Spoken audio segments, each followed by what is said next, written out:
जय हिंद, वंदे मातरम। आप सभी का अपने इस यूट्यूब चैनल पर हार्दिक स्वागत एवं अभिनंदन है। तो आज की क्लास में हम देखेंगे कि पॉलिटी का जो प्रैक्टिस सेट तीसरा है, इसके बारे में जो है अध्ययन करेंगे। और यहाँ पर जो प्रश्नों की महत्वपूर्ण श्रृंखला चल रही है, ये बहुत ही महत्वपूर्ण होगी आपके विभिन्न प्रतियोगी परीक्षाओं के लिए, जैसे टीजीटी, पीजीटी और एलटी एग्ज़ाम के लिए, या जो वनडे के एग्ज़ाम होते हैं जिसमें जो है पॉलिटी से प्रश्न पूछे जाते हैं। तो चलिए जो है इस क्लास को एकदम बेहतरीन तरीके से कंटिन्यू करते हैं। और जो भी विद्यार्थी लाइव हैं वह जो है इस सेशन को एक दूसरे के पास शेयर कर सकते हैं और चैनल को सब्सक्राइब भी कर सकते हैं। जैसा कि आपसे पहला प्रश्न पूछा जा रहा है यहाँ पर कि इनमें से कौन सा राष्ट्रपति चुनाव के लिए चुनावी कॉलेज का हिस्सा है लेकिन उसकी अपील के लिए कार्यवाही में भाग नहीं ले सकता है। यहाँ पर चार विकल्प दिए हैं। पहला दिया है लोकसभा, राज्यसभा, राज्य विधानसभा और राज्य विधान परिषद। तो आप लोग जो है कमेंट करके राइट आंसर का चयन करेंगे। यदि हम बात करते हैं कि राष्ट्रपति के चुनाव के परिप्रेक्ष्य में, तो आर्टिकल जो 54 है और जो आर्टिकल 55 है, इन दोनों आर्टिकल में जो है राष्ट्रपति के चुनाव की प्रक्रिया के विषय में बताया गया है। और राष्ट्रपति के चुनाव में यदि हम देखते हैं कि राष्ट्रपति के चुनाव में कौन कौन से लोग जो हैं भाग ले सकते हैं इनके चुनाव में, तो इसमें से यदि देखा जाए तो राष्ट्रपति के चुनाव में संसद के दोनों सदनों के निर्वाचित सदस्य अर्थात एमपी जो है पार्टिसिपेट करते हैं और राज्य की विधान सभाओं के निर्वाचित एमएलए भी इनके चुनाव में भाग लेते हैं। तथा यदि ये देखा जाए तो दोस्तों इनके चुनाव में जो है दिल्ली और पांडिचेरी विधान सभा के जो निर्वाचित एमएलए हैं वह भी इनके चुनाव में भाग ले रहे हैं और इनको जो है 70वां कॉन्स्टिट्यूशन अमेंडमेंट 1992 के तहत शामिल किया गया है। और ये जो संविधान संशोधन हुआ था इसको लागू कब से किया गया है, तो 1 जून जो है 1995 से इसे लागू किया गया है। इस तरीके से यदि हम देखते हैं कि आपसे जो प्रश्न पूछा गया था, इस प्रश्न का जो राइट आंसर होगा प्यारे साथियों वह क्या हो जाएगा, सी इज द राइट आंसर हो जाएगा। क्योंकि आपसे क्या पूछा गया था कि उसकी अपील के लिए कार्यवाही में भाग नहीं लेता है, तो राज्य विधानसभा के जो सदस्य होते हैं यह चुनाव में तो भाग लेते हैं लेकिन कार्यवाही में भाग नहीं लेते हैं। इस तरीके से इस प्रश्न का राइट आंसर जो है सी हो जाएगा। चलिए अब हम जो है अगले प्रश्न का मूल्यांकन करते हैं। इसी तरीके से सभी विद्यार्थियों से निवेदन है कि वह जो है कमेंट के माध्यम से आंसर को बताते चलेंगे। चलिए प्रश्न संख्या 2 में आपसे पूछा जा रहा है कि निम्नलिखित में से कौन राज्यसभा के सदस्य के अयोग्यता के मामलों पर फैसला करता है।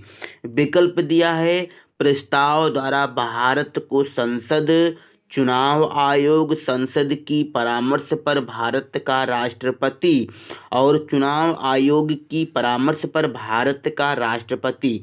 ये इसमें जो है 4 ऑप्शन दिए हैं, तो आप लोग कमेंट के माध्यम से बताएंगे कि राइट आंसर क्या होगा। यदि इस प्रश्न को देखा जाए तो प्रश्न में पूछा गया है कि राज्यसभा के सदस्य की अयोग्यता के संबंध में यदि देखा जाए तो अयोग्यता का जो निर्धारण करता है वह 2 आधार पर होता है। पहला होता है लाभ के पद के कारण यदि कोई संसद का सदस्य अयोग्य होता है तो उसकी अयोग्यता का निर्धारण जो है राष्ट्रपति ही करता है और आर्टिकल जो है 102 के तहत करता है।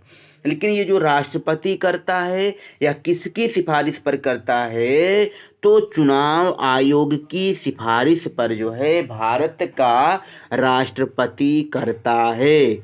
और यदि देखा जाए तो दल बदल के कारण यदि कोई संसद का सदस्य अयोग्य होता है तो उसकी अयोग्यता का निर्धारण राज्यसभा की स्थिति में सभापति करता है और लोकसभा की स्थिति में लोकसभा अध्यक्ष करता है। इस तरीके से इसका जो राइट आंसर हो जाएगा दोस्तों, क्या हो जाएगा, D is the right answer हो जाएगा। उम्मीद और आशा करते हैं कि यहाँ तक जो है आपको सारी बातें समझ में आई होंगी।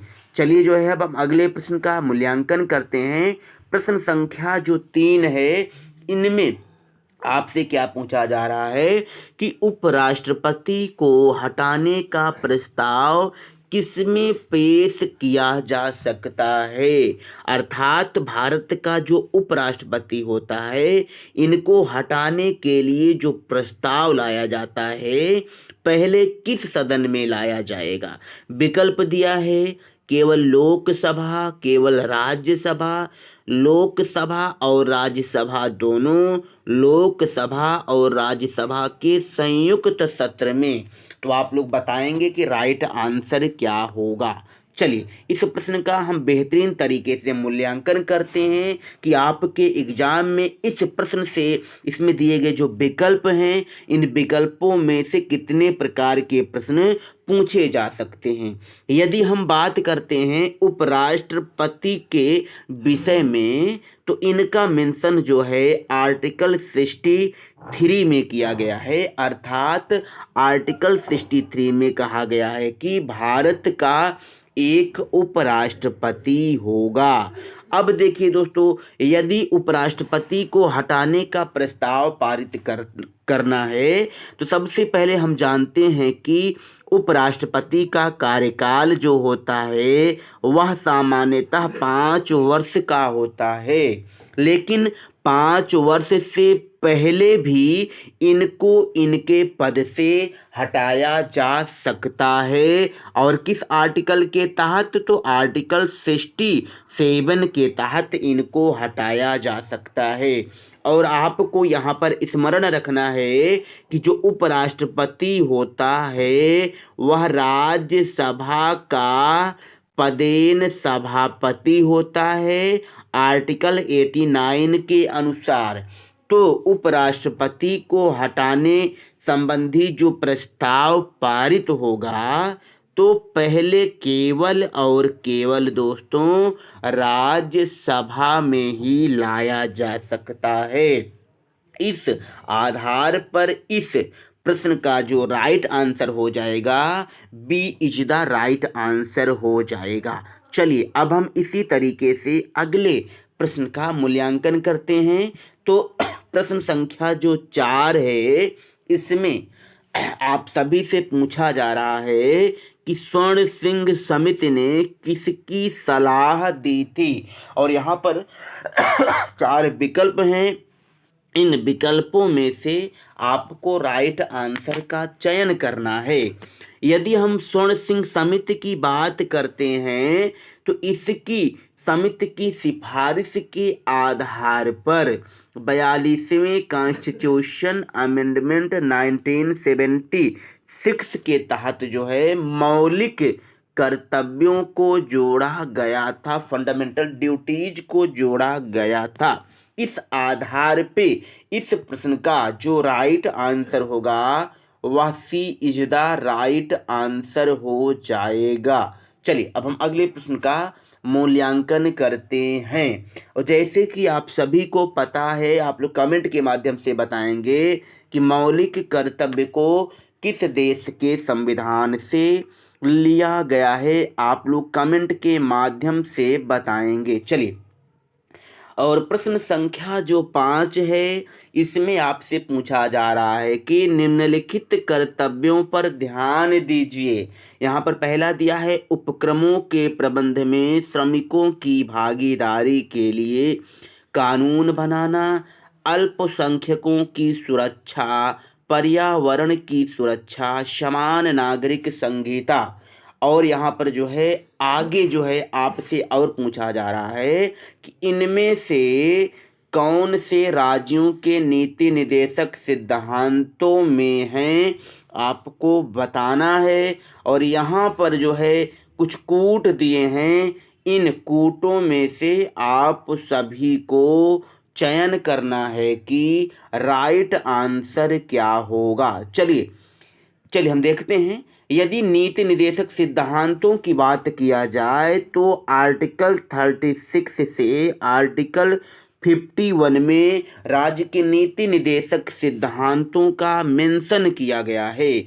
और यदि इनको देखा जाए कि कहाँ से लिया गया है, तो आयरलैंड के संविधान से इसको लिया गया है। इस तरीके से हम बात करते हैं सभी विकल्पों की, तो इसमें जो पहला विकल्प दिया है, उपक्रमों के प्रबंध में श्रमिकों की भागीदारी के लिए कानून बनाना, तो इनका मेंशन जो है आर्टिकल 43 पार्ट ए में किया गया है। और अगला है अल्पसंख्यकों की सुरक्षा। अल्पसंख्यकों की सुरक्षा के विषय में आर्टिकल 66 में बताया गया है। और इसमें कहा गया है कि राज्य जो है अनुसूचित जाति तथा अनुसूचित जनजाति के कल्याणकारी विकास के लिए कार्य करेगा। और आर्टिकल जो हम बात करते हैं पर्यावरण की सुरक्षा की, तो आर्टिकल 48 पार्ट ए में जो है पर्यावरण की सुरक्षा एवं संवर्धन का जो दायित्व है वह राज्य पर निर्भर करता है, इसके विषय में बताया गया है। और जो आर्टिकल 44 है, तो आर्टिकल 44 में समान नागरिक संहिता के विषय में बताया गया है।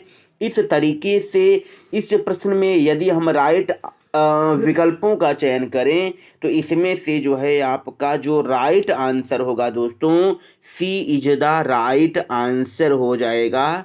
1 2 3 4 ये जो सभी हैं ये राज्य के नीति निर्देशक सिद्धांत में शामिल किए गए हैं। चलिए अब हम अगले प्रश्न का मूल्यांकन करते हैं। इसी तरीके से आप सभी लोग कमेंट करते चलें और राइट आंसर का चयन करते चलें। और एक उम्मीद और आशा भी करते हैं कि यहाँ से जो प्रश्न हैं आपके एग्जाम में देखने के लिए मिलेंगे, जो यहाँ पर मैं टेस्ट करा रहा हूँ। चलिए प्रश्न संख्या जो 6 है यहाँ पर इसका देखते हैं कि राइट आंसर क्या होगा। चलिए प्रश्न संख्या 6 में आपसे पूछा जा रहा है कि प्रधानमंत्री का 15 सूत्रीय कार्यक्रम निम्नलिखित में से किसके लिए है। विकल्प दिया है गरीब, बेरोजगार, अनुसूचित जनजाति और एक विकल्प है अल्पसंख्यक। तो आप सभी को बताना है कि राइट आंसर जो है इसका क्या होगा। चलिए आप लोग कमेंट करके बताएं।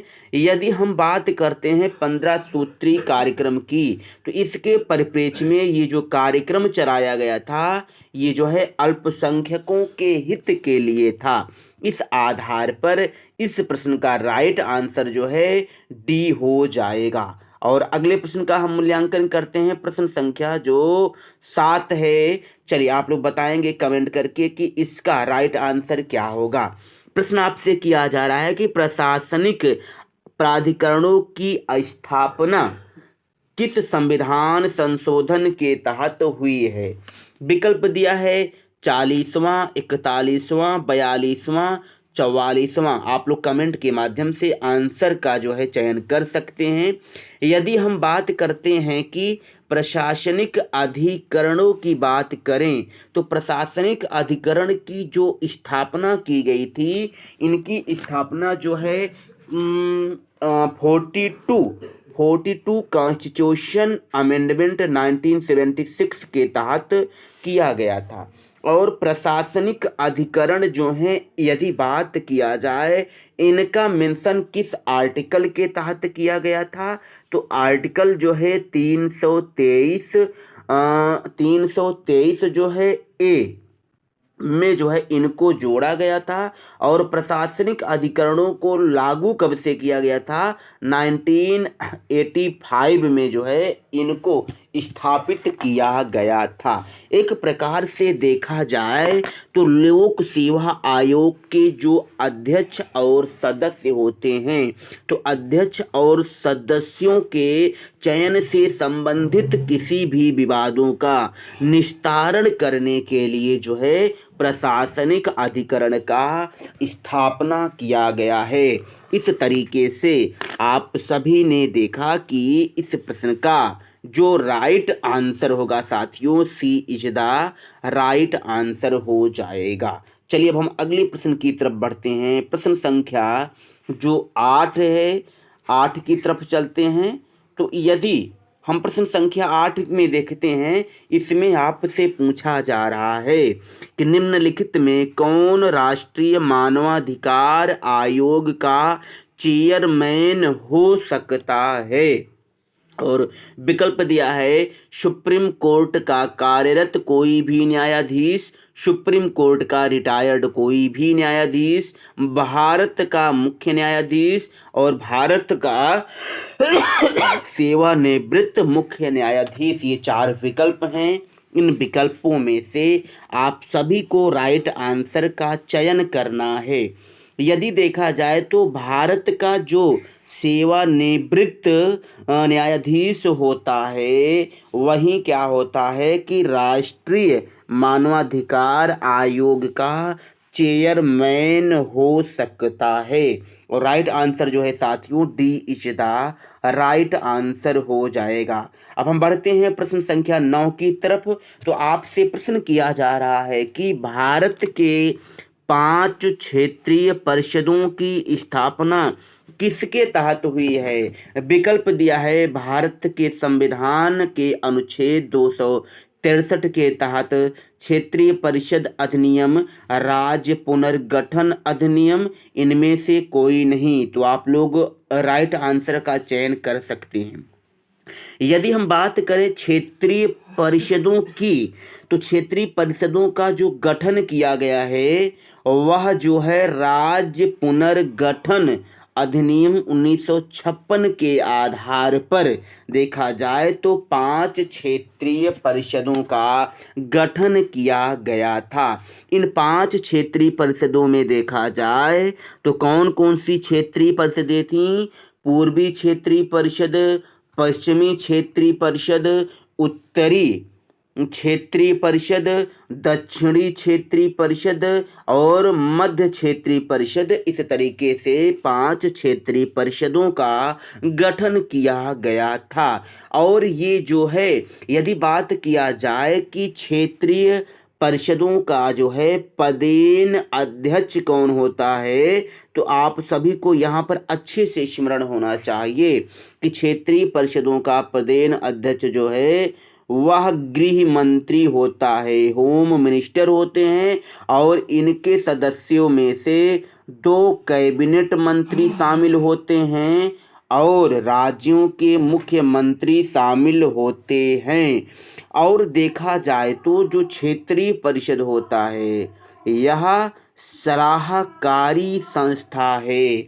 इस तरीके से आप सभी ने देखा कि इस प्रश्न का जो राइट आंसर है प्यारे विद्यार्थियों, वह सी इज द राइट आंसर हो गया आपका। अब हम बढ़ते हैं प्रश्न संख्या 10 की तरफ। तो आपसे प्रश्न किया जा रहा है कि क्रिप्स मिशन का स्वागत निम्नलिखित में से किसने किया।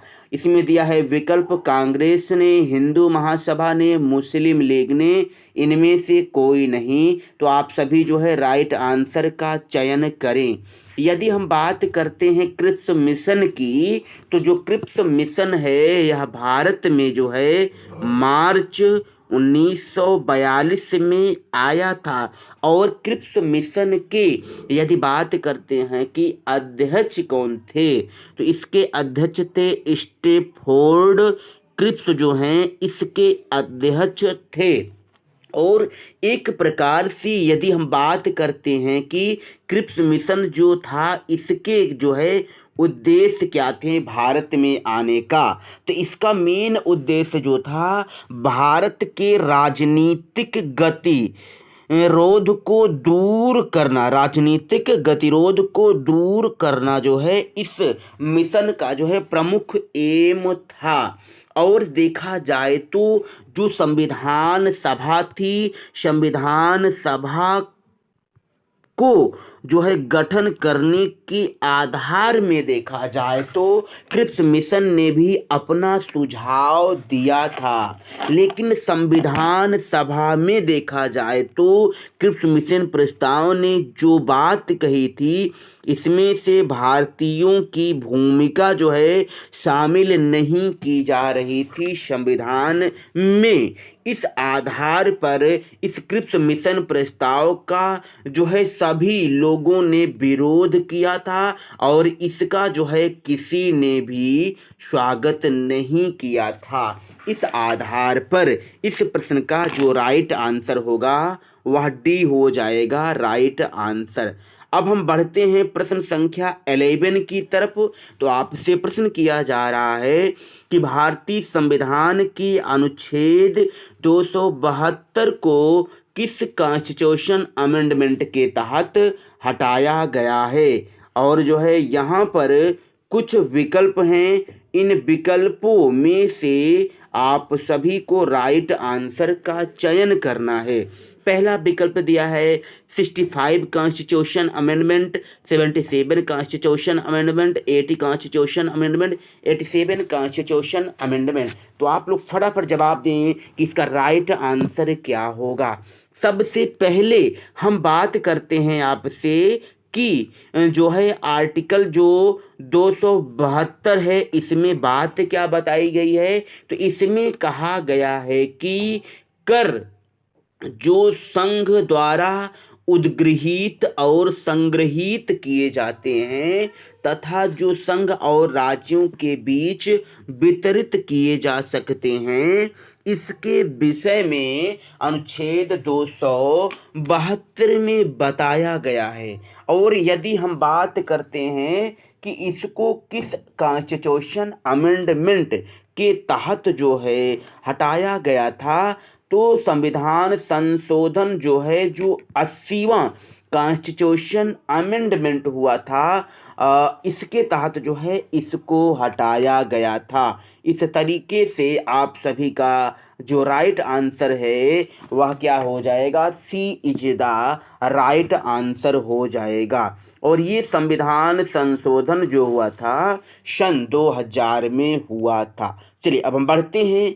अगले प्रश्न की तरफ। प्रश्न संख्या जो 12 है इसमें देखते हैं आपसे पूछा क्या जा रहा है कि भारत के सुप्रीम कोर्ट के निम्नलिखित न्यायाधीशों में से किसको कई बार राज्य अधिकारों का चैंपियन कहा जाता था। विकल्प दिया है justice Subba Rao, justice A.K. सरकार, जस्टिस कैलाश नाथ वांचू, जस्टिस जयंती लाल छोटा लाल साहू दिया है। आप लोग कमेंट के माध्यम से बताएंगे कि राइट आंसर क्या होगा। देखिए दोस्तों, इस प्रश्न का जो राइट आंसर हो जाएगा वह हो जाएगा जस्टिस सुब्बा राव हो जाएगा। और जस्टिस सुब्बा राव को ही राज्य अधिकारों का चैंपियन कहा जाता है।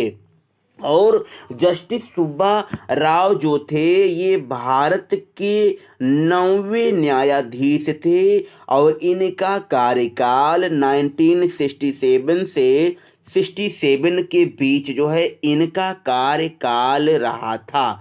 और ये जो हैं ये पहले यदि बात किया जाए तो आंध्र प्रदेश हाई जो कोर्ट था, इस हाई कोर्ट में न्यायाधीश के पद पर नियुक्त थे। और इनकी नियुक्ति किसने किया था? तो डॉक्टर सर्वपल्ली राधाकृष्णन ने इनकी नियुक्ति किया था। इस आधार पर आपका जो राइट आंसर है वह जो है ए इज द राइट आंसर हो जाएगा। अब हम बढ़ते हैं अगले प्रश्न की तरफ। प्रश्न संख्या जो 13 है, इस प्रश्न संख्या 13 का जवाब आप लोग कमेंट के माध्यम से देंगे। इसी तरीके से हम आपको डेली जो है महत्वपूर्ण प्रश्नों की श्रृंखला लेकर के आएंगे और आपके लिए बहुत ही लाभान्वित होंगे एग्जाम के लिए। आपसे पूछा जा रहा है कि 108 कॉन्स्टिट्यूशन अमेंडमेंट किससे संबंधित है? विकल्प दिए हैं, अनुसूचित जनजातियों की सूची में राजस्थान के गुज्जर समुदाय को शामिल करना, गिरफ्तारी के तहत व्यक्तियों के अधिकारों का संरक्षण, और अगला दिया है संसद और राज्य विधानसभा में महिलाओं के लिए 1/3 आरक्षण प्रदान करना, उपभोक्ताओं को संरक्षण प्रदान करना। तो आप लोग जो है कमेंट के माध्यम से बताएंगे कि इसका राइट आंसर क्या होगा। चलिए थोड़ा सा वेट करते हैं, आप लोग फटाफट जवाब दे सकते हैं। देखिए दोस्तों, इसका जो राइट आंसर हो जाएगा वह जो है, इसमें यदि बात किया जाए तो